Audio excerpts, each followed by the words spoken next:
is for purchase of plots. See, if you have decided to buy a plot, you need to ensure that you buy it predominantly from an approved layout. Now, how do you know whether the layout for the plot which you are buying is situated in an approved layout or not? There are some parameters in which it has to be verified or cross-verified.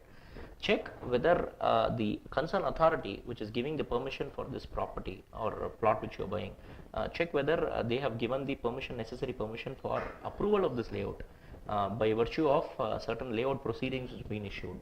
Second, there are some other things which you need to look for prior to purchase of a plot in a layout. Because if you see in Tamil Nadu, if you buy a property in an unapproved layout, it's the local panchayat can give an approval for construction of a building. But what happens is predominantly there are many people who are styling themselves as panchayat approval. There is no terminology called panchayat approval. Because the panchayat president doesn't have even an iota of rights to accord sanction for a layout approval. It has to be approved either by the CMDA or only the DTCP.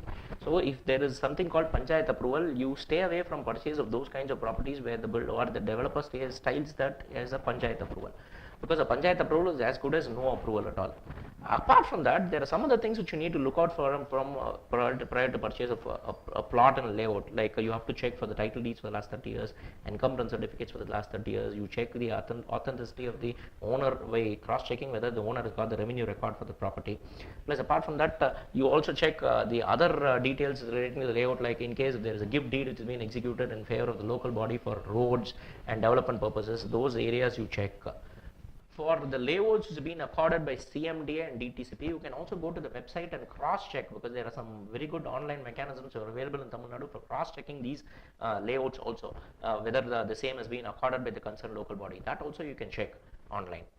And the last thing which you need to check in an approved layout is just check whether the dimensions of the property correctly matches, measure the physical extent of the land and check whether the same has been correctly mentioned in the approved layout drawings.